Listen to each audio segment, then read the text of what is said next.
जनपद आजमगढ़ में महिलाओं की स्वास्थ्य सेवाओं की हकीकत जानने के लिए राज्य महिला आयोग की सदस्य डॉक्टर प्रियंका मौर्य सोमवार को महिला चिकित्सालय पहुंची। निरीक्षण के दौरान इन्होंने अस्पताल की साफ सफाई, वार्ड की स्थिति और मरीजों को मिलने वाली स्वास्थ्य सुविधाओं को गहनता से जायजा लिया। इन्होंने भर्ती महिलाओं से सीधे संवाद कर उनकी समस्याओं को सुना और भरोसा दिलाया कि आयोग उनकी हर शिकायत को गंभीरता से लेकर संबंधित विभाग तक पहुंचाएगा।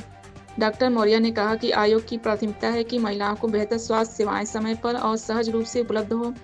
निरीक्षक के समय अस्पताल के एसआईसी विनय सिंह यादव समेत वरिष्ठ डॉक्टरों की टीम मौजूद रही।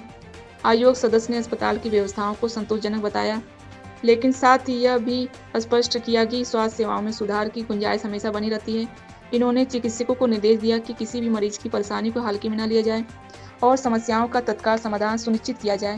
निरीक्षण के दौरान डॉक्टर मौर्य खुद वार्ड में गई और मरीजों से बातचीत कर उनका हाल चाल जाना। वहीं डॉक्टरों ने अस्पताल की सेवाओं और प्रबंधन की जानकारी दी।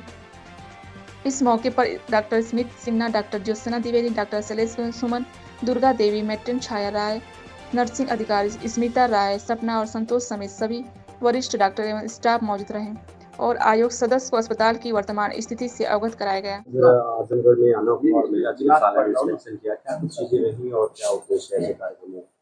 देखिए, मुझे 1 साल हो गया है राज्य महिला आयोग का सदस्य बने और ये सितंबर मंथ ही था जब मैं पहली बार सदस्य बन करके, और सबसे पहला विजिट मेरा आजमगढ़ में था और फर्स्ट विजिट में मैं महिला अस्पताल आजमगढ़ आई थी। और तब के और अब के समय को अगर मैं कंपेयर करते हुए कहूँ तो यहाँ की जो जनता है अब ये कह रही है कि यहाँ पे बहुत सुधार हो चुका है, सुविधाएं बहुत अच्छी हो चुकी हैं। मरीजों से भी मैंने बात करी, सबने बहुत आशीर्वाद दिया। डॉक्टर साहब, आपको सारा श्रेय आपको जाता है क्योंकि आप निरंतर अपने स्टाफ के साथ उतनी ही दृढ़ता से, वो ह्यूमन टच के साथ और बहुत ही स्नेह के साथ काम करते हैं। तो इस वजह से मरीजों को आराम भी मिलता है, संतुष्टि भी मिलती है और ये प्रेरित भी होते हैं आम लोग कि सरकारी अस्पताल में अगर हम जाएंगे तो हमें वहां पे बेहतरीन सुविधा क्योंकि मिल रही है, तो हमें प्राइवेट अस्पताल में जाने की आवश्यकता नहीं है। और उत्तर प्रदेश सरकार का भी निरंतर यही प्रयास है कि जनमानस को बेहतरीन योजनाओं का लाभ मिले, सुविधाओं का लाभ मिले। तो मैं समझती हूँ कि जो महिला अस्पताल आजमगढ़ का है बहुत अच्छा फंक्शनिंग में है और ऑलमोस्ट सारी चीजें मुझे बहुत अच्छी मिली, बहुत ही बेहतरीन रही। आपके द्वारा भी सम्मानित किया गया, क्या कहना चाहेंगे आपको लेकर? जिला महिला चिकित्सालय अपने दायित्वों को पूरा करने का पूरा भरपूर कोशिश कर रहा है और मैडम क्योंकि इसी जनपद की रहने वाली हैं तो आए दिन इनका सुझाव हमें मिलता रहता है और उसके क्रम में हम उसमें सुधार करते हैं। मैम का जब भी इधर आना होता है हमारे यहाँ आती हैं और कुछ न कुछ टिप्स दे के जाती है कि डॉक्टर साहब इसको ऐसे कर लिया जाए और बेहतर हो जाए, तो उसके अनुसार हम लोग करते हैं। और आज उन्होंने अप्रिशिएट किया कि ये काम हमारा ठीक है और मरीज भी ठीक कर रहे हैं, आप लोग भी खुद कर रहे हैं।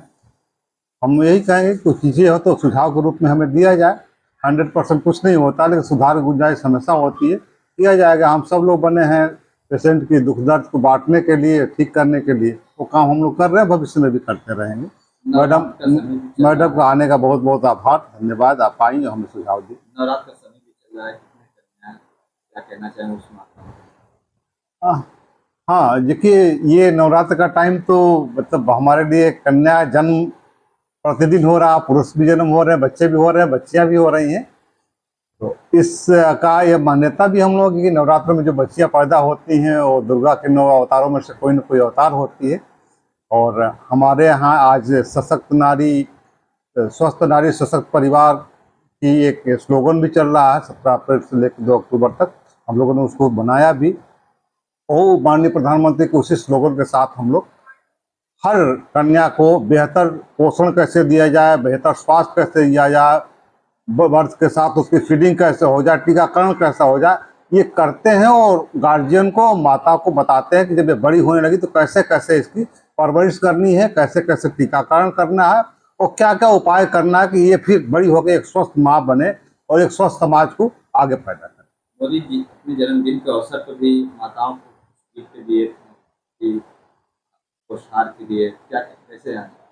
देखिए, लगातार ये कोशिश हो रही है कि हमारे देश में एक भयावह कुछ बीमारियां हैं, जैसे एनीमिया, प्रेग्नेंट मदर में रक्त अल्पत्ता जिसे होते हैं, खून की कमी कहते हैं, वो हो रही है।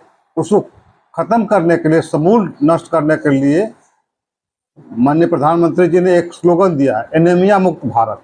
हम लोग उसी के तहत कोशिश करते हैं कि 100% एनीमिया खून की जांच कराएं, और एनीमिया जैसे पता चलता है तो उसके अनुसार जो भी उसका एक रेजिम का ट्रीटमेंट होता है, चाहे आयरन की गोली देनी हो, इंजेक्शन देना हो, ट्रांसफ्यूजन करना हो, वो करते हैं। और कोशिश यही रहती है कि उसको अगले जब डिलीवरी के टाइम में आए और अगली उसकी बच्चियां जब परवरिश हो तो एनीमिया ना हो, एनीमिया किन कारणों से होता है उसको बताया जाए।